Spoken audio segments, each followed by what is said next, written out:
សួស្តីអ្នកទាំងអស់គ្នាថ្ងៃនេះខ្ញុំនឹងបង្ហាញអ្នកទាំងអស់គ្នាពីរបៀបធ្វើទឹកគ្រឿងផ្សំមានដូចជាត្រី1ទឹកក្រូចឆ្មា1ស្លាបព្រាបាយម្ទេស2គ្រាប់ខ្ទឹមកន្លះស្លាបព្រាបាយស្ករកន្លះស្លាបព្រាបាយអំបិល1ស្លាបព្រាកាហ្វេប្រហុក1ស្លាបព្រាបាយឥឡូវចាប់ផ្ដើមចម្អិនដំបូងដាំទឹកឲ្យពុះពេលទឹកពុះបើកគម្របហើយដាក់ត្រីចូលហើយត្រូវចម្អិនត្រីឲ្យឆ្អិន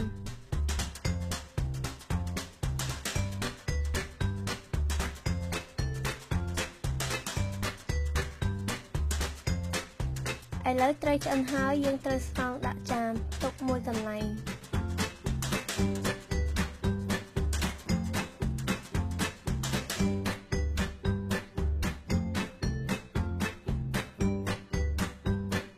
រួចហើយយកប្រហុកមកដាក់ចូលក្នុងឆ្នាំងហើយកូរឲ្យសព្វ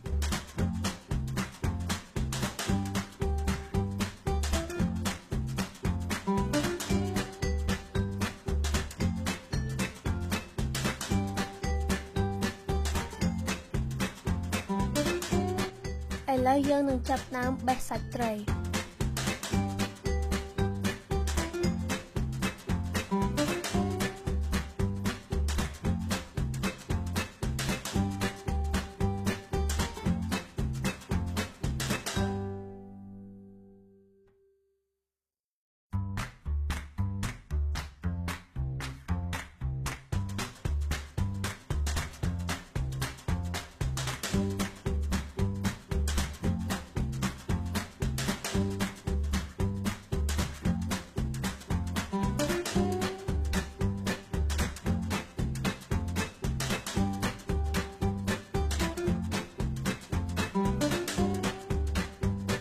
ឥឡូវយើងនឹងសង្កត់ត្រីឲ្យម៉ត់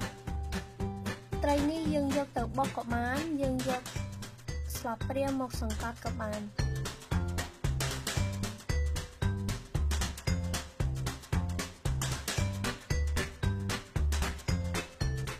ឥឡូវត្រីម៉ត់ហើយយើងនឹងដាក់គ្រឿងទាំងអស់ចូលទៅក្នុងត្រីហើយច្របល់ឲ្យសព្វ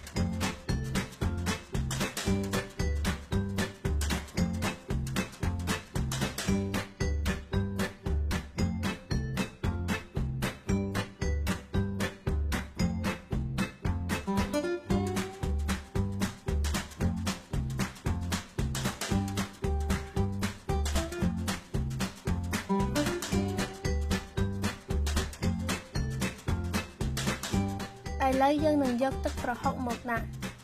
អ្នកចង់ដាក់រាវក៏បានគោកក៏បានតាមចំណូលចិត្ត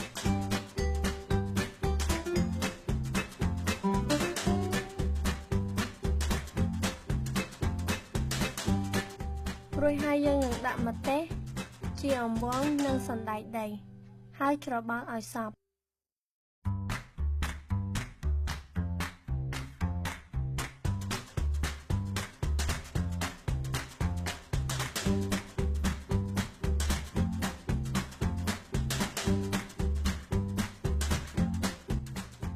ឥឡូវម្ហូបទឹកគ្រឿងបានធ្វើរួចហើយកុំភ្លេចសាកធ្វើញ៉ាំណាអរគុណសម្រាប់ការមើលសូមចុចអក្សរ like និង subscribe ដើម្បីមើលវីដេអូផ្សេងៗទៀតហើយអក្សរ like និង subscribe នៅខាងក្រោមវីដេអូអរគុណ